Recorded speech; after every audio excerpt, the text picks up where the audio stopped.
Ok. Muito boa noite a todos, bem-vindos ao nosso Evangelho desta semana e que vamos iniciar. Não se esqueçam da água sobre a mesa, os copos, os elementos participantes.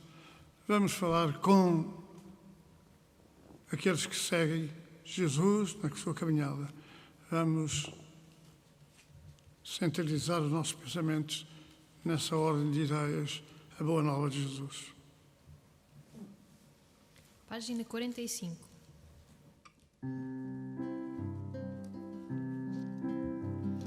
Sim, sim, escuta, irmão, esta mensagem de amor. Sim, sim, presta atenção, não desesperes na dor. Jesus é esse grande amigo que nos dá proteção. Não percas a fé, meu amigo, vem cantar esta canção. Sim, sim, a dor se deve à tua própria conduta. Sim, sim, a vida escreve nesse passado de luta em que falhaste, meu irmão, na tentação da matéria e povoaste o coração com joio que desespera. Sim, sim, escuta, irmão, Jesus conclama o amor. Sim, sim, ouve o alerta que traz o Consolador. Se tu quiseres e perdoares, terás crer salvação e do alto verás jorrar a luz divina e o perdão. Sim, sim, vem, meu irmão, acordar para a aventura. Sim, sim, segue esse irmão que te conduz com ternura. Vê o caminho, a verdade e a vida na direção dessa luz. Segue a estrada, busca a guarida onde te espera Jesus.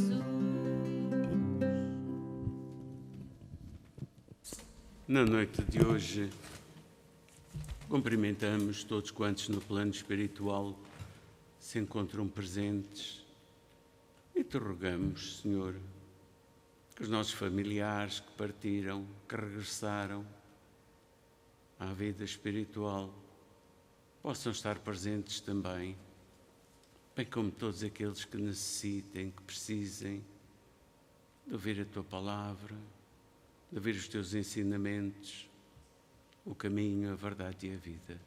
Fica conosco, divino amigo, que assim seja.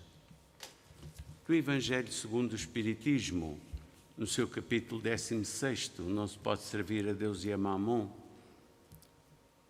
o item 14, desprendimento dos bens terrenos. Venho, meus irmãos, meus amigos, trazer-vos o meu óbolo, a fim de vos ajudar a avançar desassombradamente na vida de aperfeiçoamento em que entrastes. Nós somos devedores uns dos outros e somente pela união sincera e fraternal entre os espíritos e os encarnados é que a regeneração será possível. O amor aos bens terrenos constitui um dos mais fortes entraves à vossa evolução moral e espiritual. Por este apego à posse, destruís as vossas faculdades de amar, aplicando-as totalmente às coisas materiais. Sede sinceros, dá riqueza uma felicidade sem mescla? Quando tendes cheios os cofres, não há sempre um vazio no vosso coração? No fundo desse arranjo de flores, não há sempre um réptil escondido? compreendendo que um homem que pelo trabalho assíduo e honrado ganhou fortuna, sinta uma satisfação, aliás, muito justa. Mas essa satisfação muito natural e que Deus aprova, há um apego que absorve todos os outros sentimentos e paralisa os impulsos do coração, vai a grande distância, tão grande quanto da avareza sórdida à prodigalidade exagerada, dois vícios entre os quais Deus colocou a caridade santa e salutar virtude que ensina o rico a dar sem ostentação para que o pobre receba sem se rebaixar.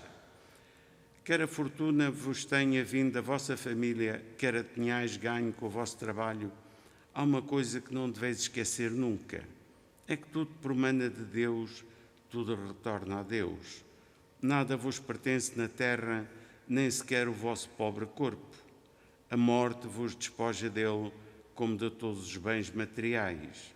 Sois depositários e não proprietários, não vos iludais. Deus vos emprestou, tendes de lhes restituir.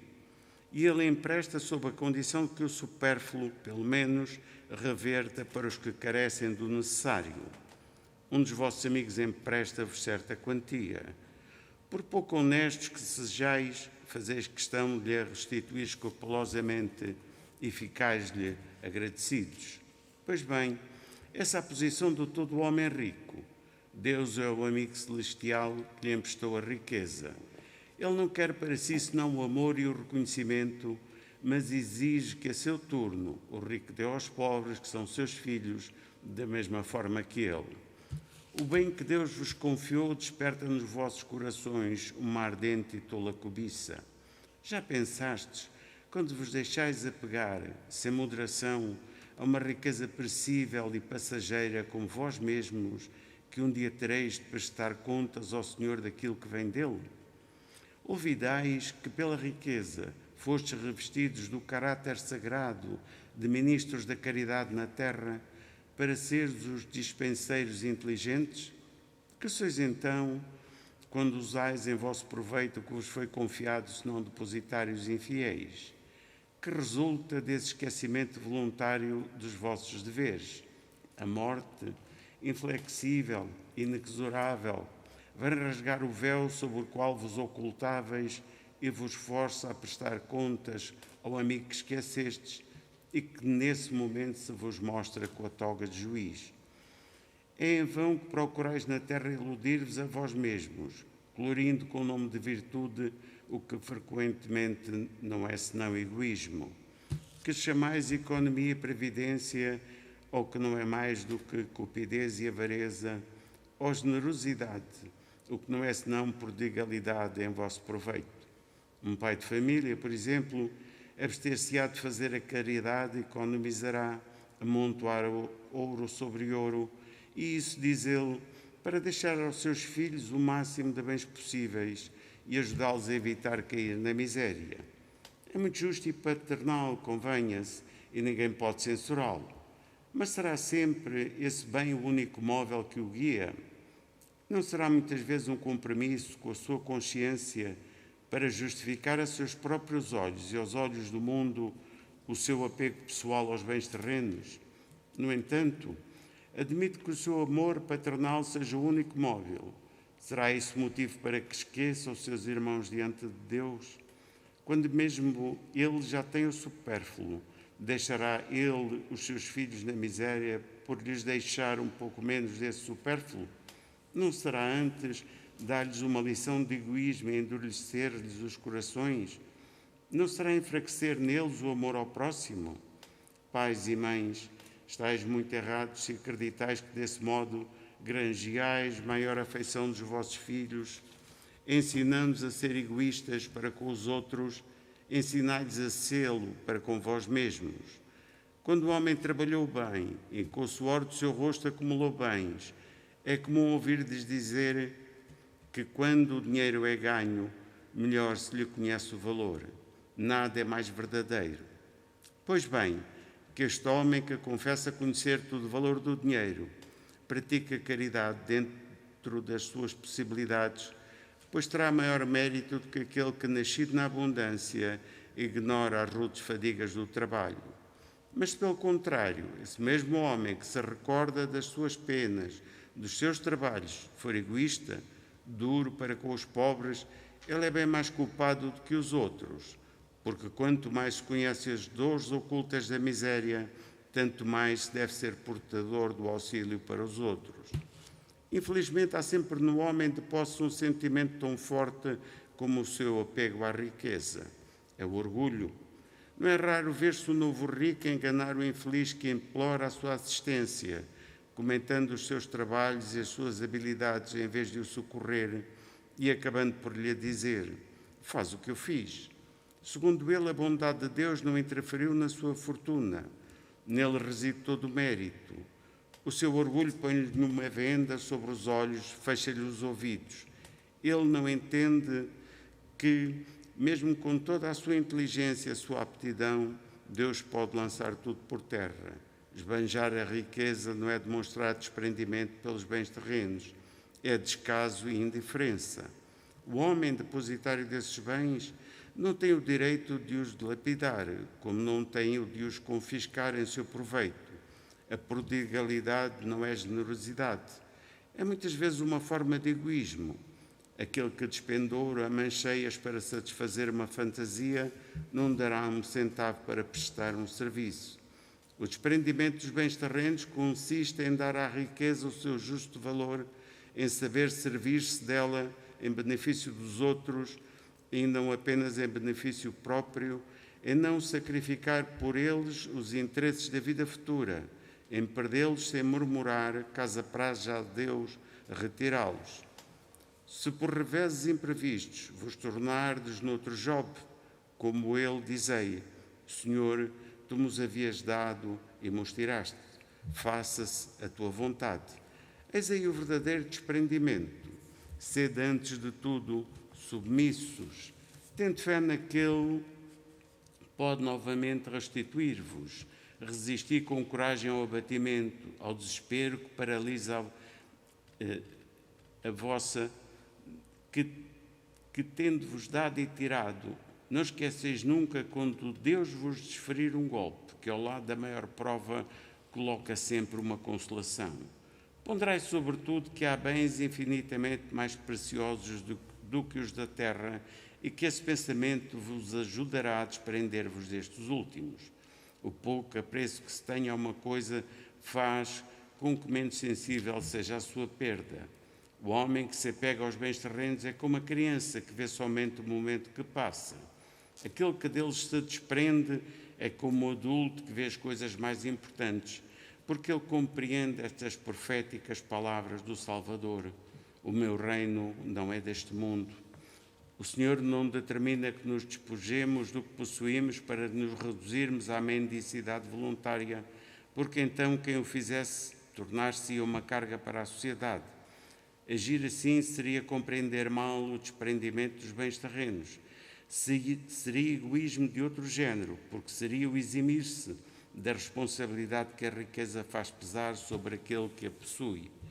Deus a concede a quem bem entende para a gerir em benefício de todos. O rico tem então uma missão que ele pode tornar bela e proveitosa para si. Rejeitar a riqueza quando Deus vos-la dá é renunciar ao benefício do bem que se pode fazer gerindo-a com sabedoria. Saber passar sem ela quando não se tem, saber empregá-la com utilidade quando se possui, saber sacrificá-la quando necessário, é agir de acordo com os desígnios do Senhor. Que diga, portanto, aquele que recebe aquilo que o mundo designa como uma boa fortuna: meu Deus, tu me destinaste um novo encargo, dai-me força para utilizar segundo a vossa santa vontade. Aí tendes, meus amigos, o que eu vos queria ensinar acerca do desprendimento dos bens terrenos. Eu resumirei dizendo: sabei contentar-vos com pouco. Se sois pobres, não invejeis os ricos, porquanto a riqueza não é necessária à felicidade. Se sois ricos, não esqueçais que esses bens vos estão confiados e que devereis justificar o seu emprego como numa conta de tutela. Não sejais depositários infiéis, fazendo-os servir para a satisfação do vosso orgulho e da vossa sensualidade. Não vos acrediteis no direito de dispor em vosso exclusivo proveito daquilo que não é mais que um empréstimo e não um dom. Se não o sabeis restituir, não tendes o direito de pedir, e lembrai-vos que aquele que dá aos pobres salda a dívida que contraiu perante Deus. Lacordaire, Constantina, 1863.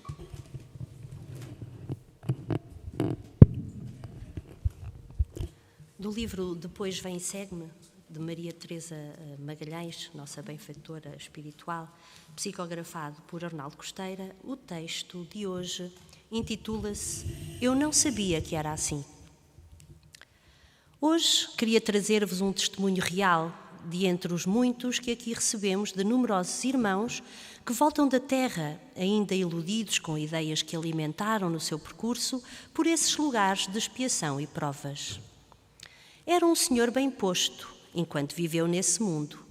Vestia do melhor e de sua mesa caíam não as migalhas de que Lázaro esperava lhe caíssem nas mãos, mas grandes quantidades de comida que era incapaz de distribuir.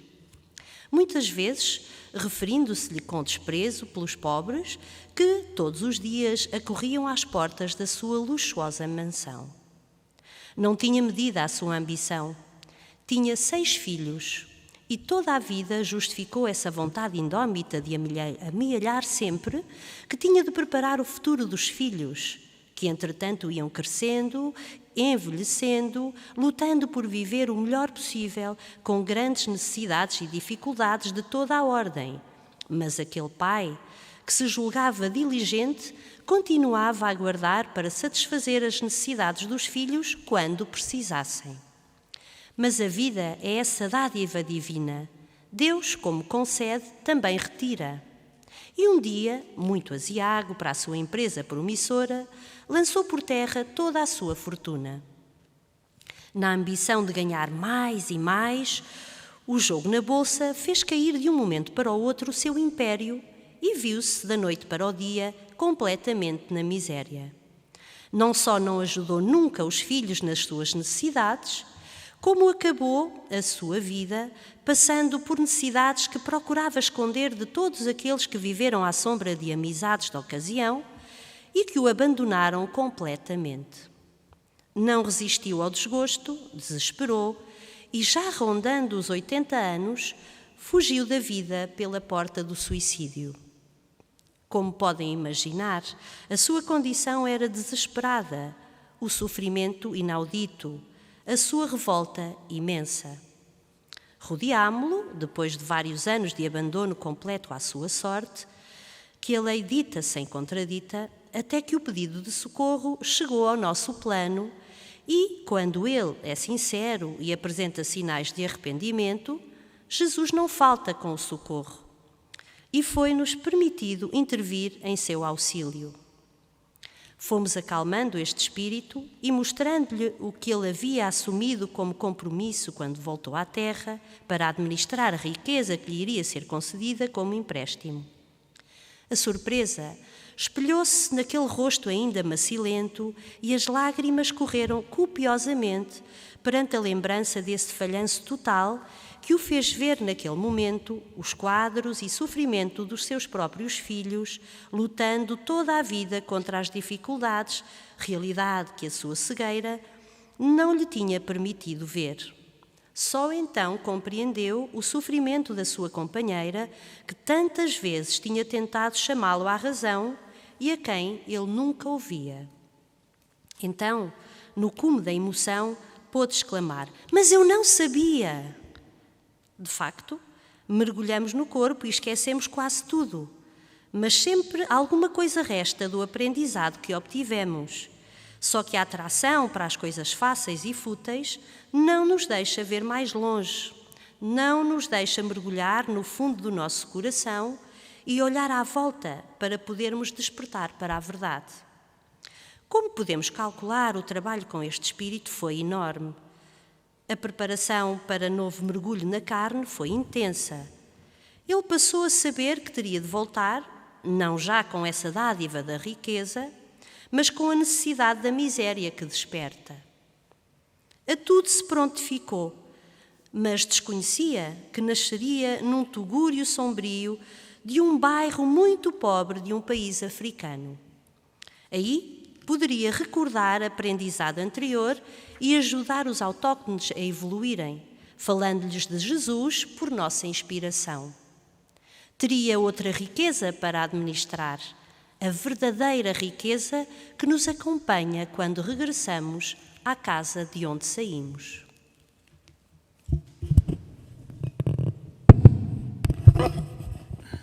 Foram extensas as duas leituras de hoje e ganham uma forma especial de nos trazer a cultura espiritual, de nos trazer os ensinamentos espirituais.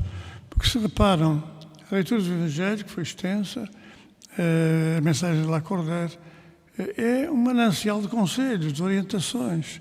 É, por assim dizer, a atribuição de uma quantidade de ensinamentos que bebem na vida real, na vida normal das pessoas, que não são pessoas excepcionais, que são pessoas que integram um grande cortejo de sofrimento, de sofredores e, naturalmente, um grande campo de sofrimento. E isto é o que todos os dias nós registramos nos nossos trabalhos mediúnicos, no contacto com o mundo espiritual, e que é fundamental. Muitos companheiros às vezes dizem que não há necessidade do trabalho espiritual, porque os espíritos lá vão e tratam do assunto. É mentira, não vão, não é verdade, ou melhor, é possível que os espíritos vão e tratem de ajudar, em todos os dias eles estão por aí, percorrendo a terra de les a les, para ajudarem. Mas se a pessoa não merece, se a pessoa não se esforça, se a pessoa não toma no seu íntimo as lições do Evangelho de Jesus e da vida, o que é que isso lhe o beneficia? Quer dizer, se a pessoa vai, olha, os espíritos vão lá tratar-te a casa, e se as pessoas vão para a borga, vão para o café, vão jogar as cartas, vão beber os copos, o que é que adianta que os espíritos vão à casa porque não encontram nada, porque encontram tudo fechado? Então é necessário ver que às vezes a gente aprende mais nas histórias que os espíritos contam do que propriamente numa leitura. Mas aqui queria referir realmente que esta leitura do Evangelho, que certamente será ou poderá ser objeto de novo, poderá ser objeto de aperfeiçoamento, de aprendizado, que esta leitura se abra em toda a sua plenitude connosco. A mensagem é uma história real. Esta mensagem enfim, da família extensa, e que de repente o chefe de família ou os responsáveis pela família abandonam, desprezam, e depois tem que torcer a orelha, tem que sofrer bastante na sua vida. É um conselho que, desde logo, desde o início, desde a juventude, nós devemos apreender, bebendo aí os conselhos fundamentais para nós nos conduzirmos na vida. Então é uma reflexão muito interessante e importante, que no Evangelho do Lar de hoje já vai um longo tempo, mas que se abra a possibilidade para todos vós de poderem ler estes textos, seja do Evangelho, seja do livro Depois Vem e Segue-me. É importante que reflitam, voltem a lê-los, voltem a meditar sobre eles e voltem ou sigam aconselhando os familiares, aconselhando os filhos, desde crianças, passando pela juventude. Numa hora por semana não custa nada a que as famílias se reúnam relembrando os ensinamentos de Jesus. E isso são conceitos fundamentais para nós conduzirmos a nossa vida. Vamos então encerrar os nossos trabalhos, vamos lembrar das famílias desajustadas e marchar para o final.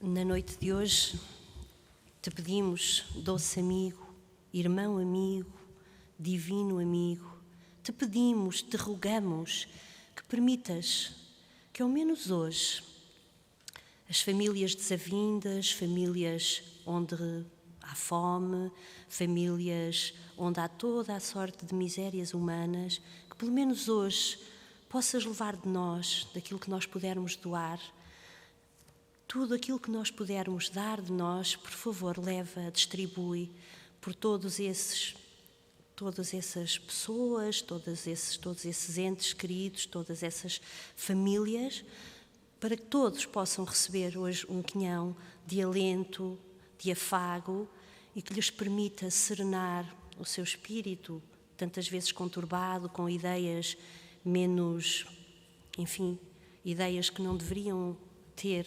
Então, hoje, Senhor, pelo menos hoje, permite que todas essas pessoas possam ter uma noite com algum alento, com alguma paz. Que assim seja.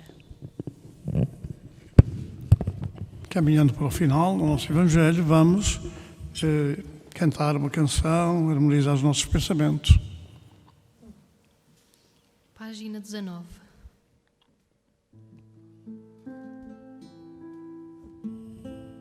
Amigo como poucos,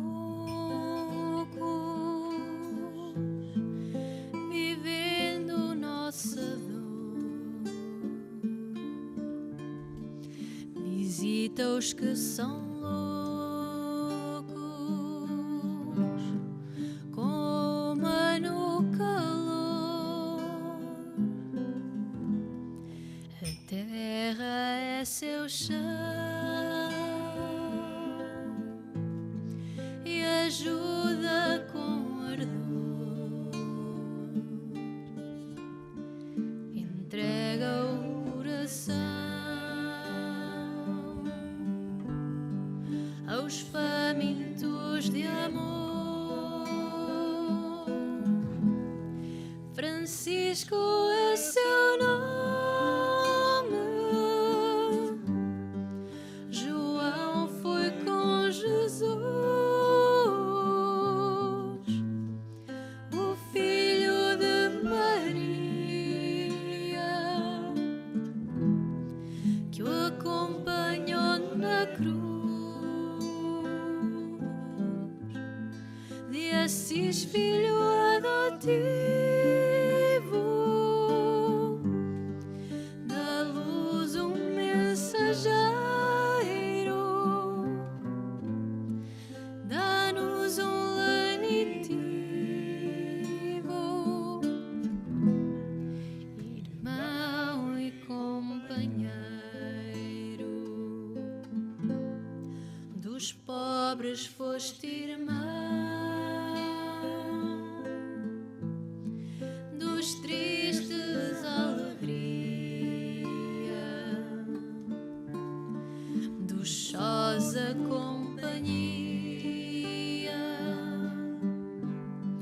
o meditar do céu,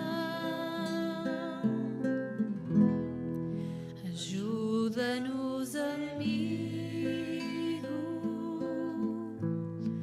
a encontrar a estrada,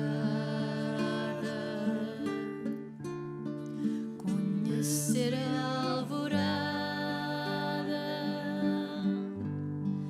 em espírito contigo. Francisco, bom irmão, em nome de Jesus, esparge a tua luz pelo nosso rincão e a Virgem do Rosário, a Mãe te ajudará, e aos filhos do Calvário a dor abrandará.